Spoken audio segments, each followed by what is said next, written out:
Welcome to The-Whirling-Mind. I'm your host, Cal. Thank you for joining me today. Today, we will talk about the power of sound. Imagine for a moment that you're not just hearing this podcast, but swimming in a sea of invisible waves.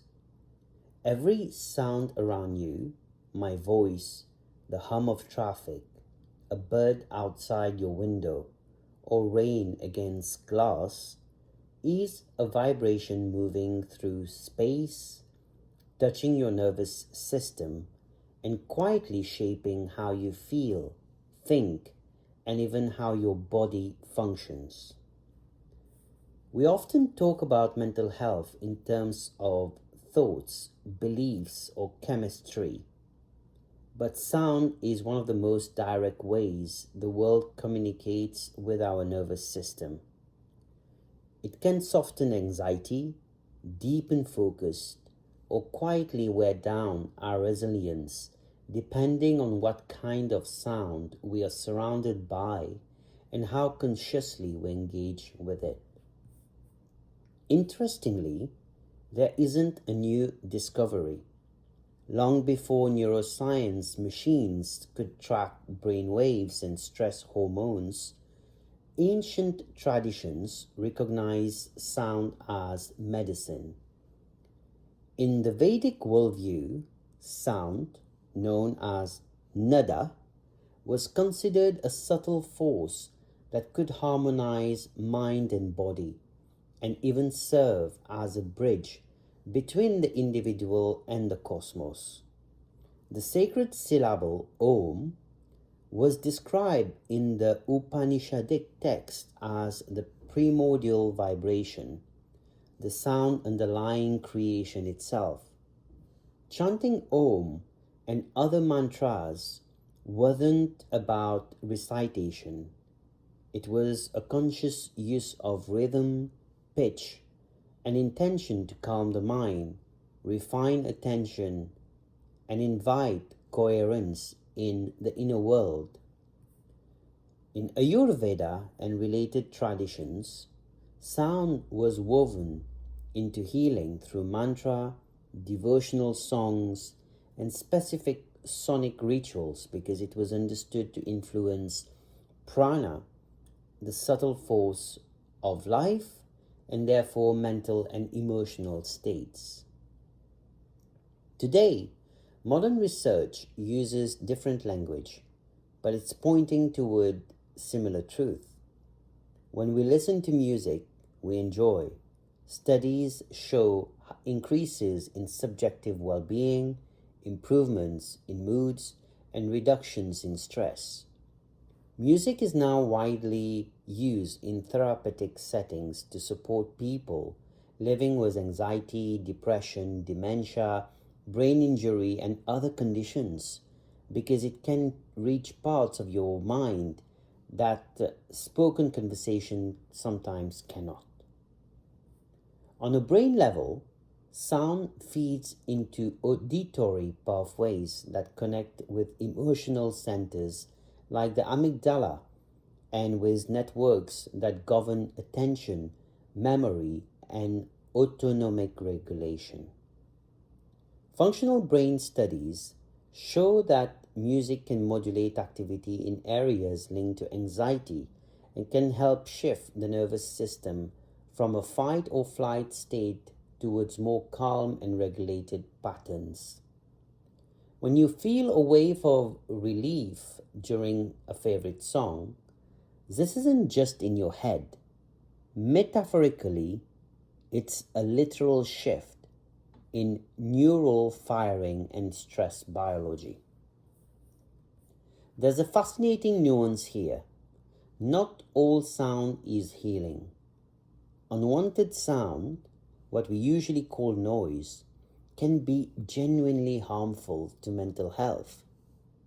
Health Canada emphasizes that intrusive, annoying, or unpredictable sounds can contribute to stress, disturb sleep, and increase the risk of issues like anxiety and irritability. Even while we sleep, our ears don't switch off. The brain keeps scanning for potentially threatening sounds, and noises can alter brain activity, blood pressure, and heart rate without fully waking us. So, sound lives in the spectrum. At one end, noise pollution raises stress, fragment attentions, and slowly erodes our capacity to rest. At the other end, intentional music, sound, mantra, nature soundscapes can restore balance, deepen resilience, and support mental health. The key difference is not just volume, but meaning, rhythm, and our relationship with what we are hearing. If we return to the Vedic lens for a moment, this distinction becomes very clear. In those traditions, sound used for healing was almost always intentional, precise syllables, repeated constantly, specific ragas or melodic structures at certain times of day, devotional chants designed to entrain the mind into a calmer, more focused state. The goal was not entertainment, but transformation, using sound as a subtle technology to reshape consciousness. Modern sound-based interventions mirror that idea. A recent scoping review of sound interventions on stress response found that various types of sounds, including music and natural sounds, can reduce subjective stress, influence physiological markers like heart rate and cortisol, and support emotional regulations in adults. The review emphasizes that the type of sound, the listener's preference, and the context all matter, which aligns closely with the Vedic understanding that intention and appropriateness are central to sound healing.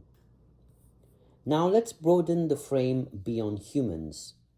What if sound doesn't just affect brains, but also more silent life form like plants and trees?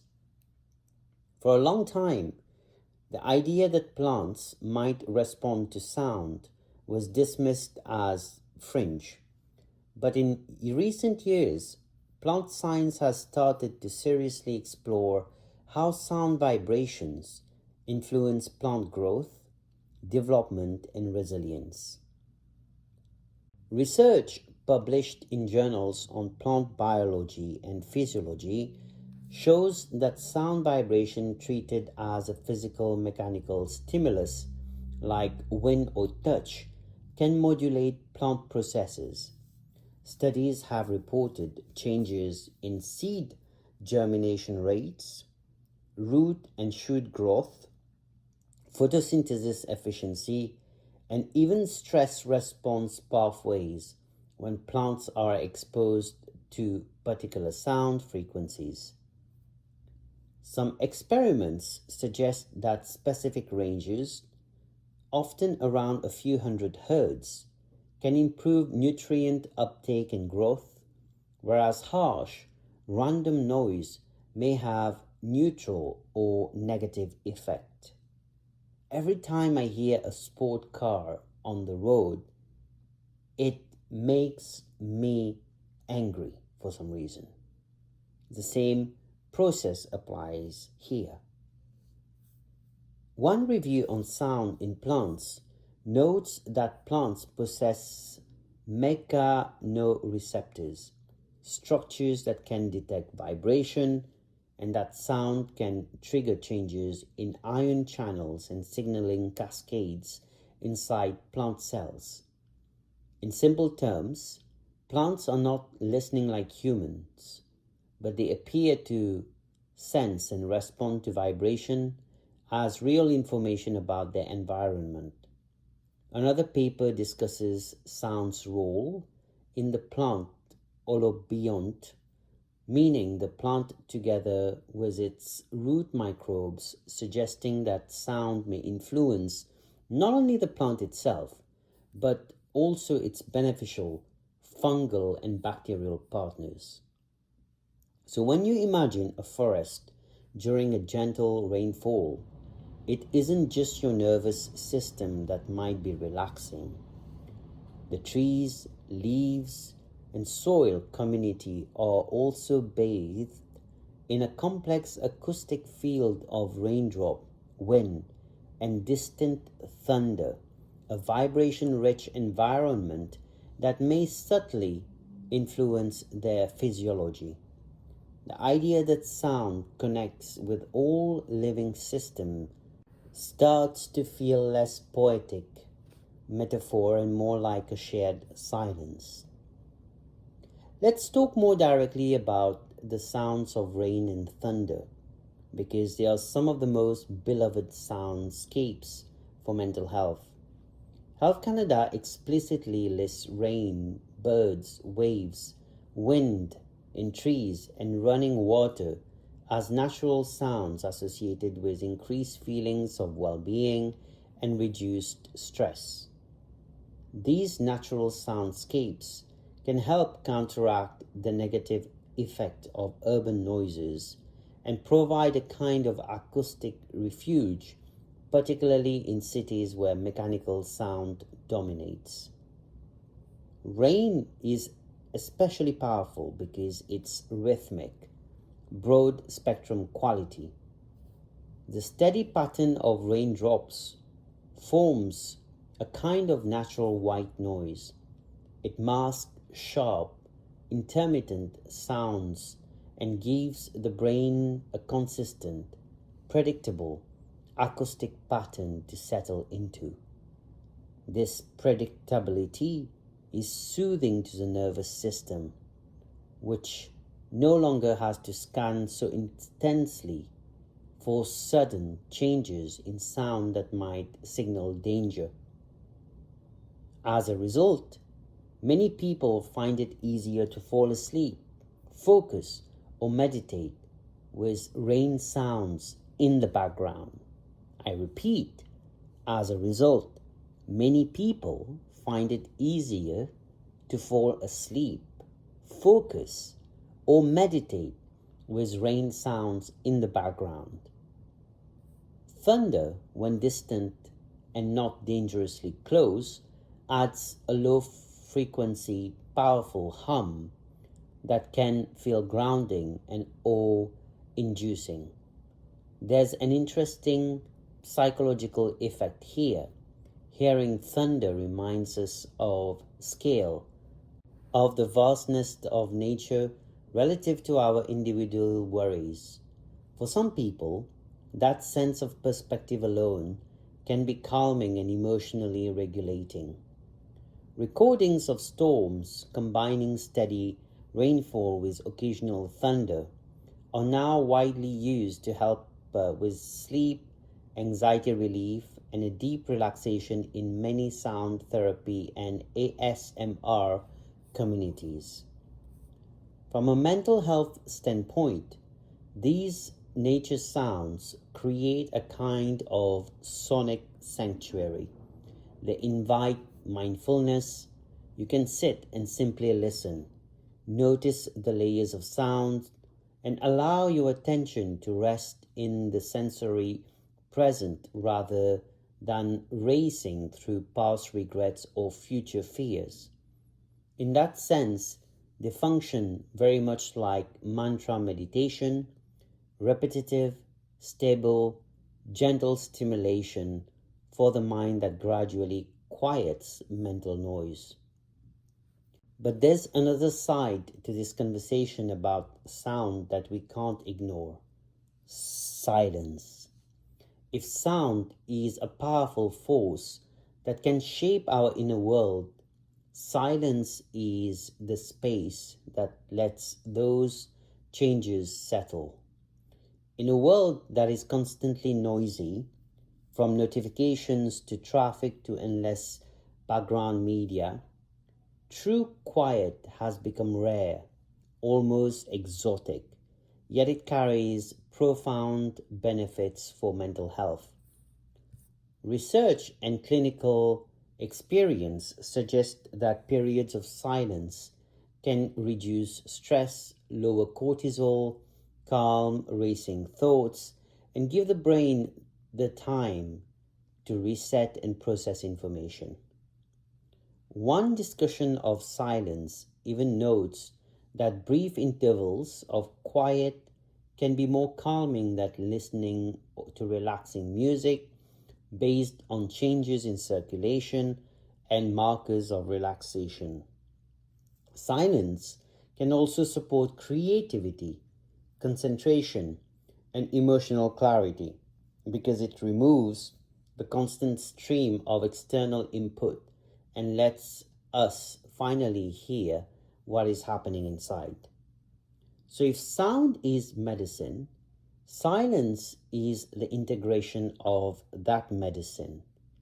In that moment, after the mantra, after the song, after the rainstorm recording, when the nervous system can absorb, reorganize, and find its own rhythm again, without silence, sound never fully lends. Remember, before the first sound, Om, existed, there was pure silence. This is one of the many reasons why many meditation traditions place such emphasis on quiet. While there are meditations that use music, mantra, or guided voice, a core teaching across schools is to sit in stillness, minimize external sounds, and bring attention again and again back to something simple and always available: the breath. If you want to explore this for yourself, try meditating without music. Find a comfortable position, close your eyes and soften your gaze, and simply notice your breath moving in and out of your body. Feel the rise and fall of your chest or your belly, the coolness of the inhale, the warmth of the inhale. When thoughts, emotions, or external noises appear, and they will, you don't have to fight them. Just notice your attention has wandered and gently escort it back to the breath again and again. In that practice, silence isn't the absence of experience, it's the absence of extra stimulation. You may still hear distant sounds, but you're no longer chasing them. You let them come and go while you keep returning to simple miracle of breathing. Over time, this kind of breath-focused, mostly silent meditation can reduce anxiety, improve focus, and deepen self-awareness.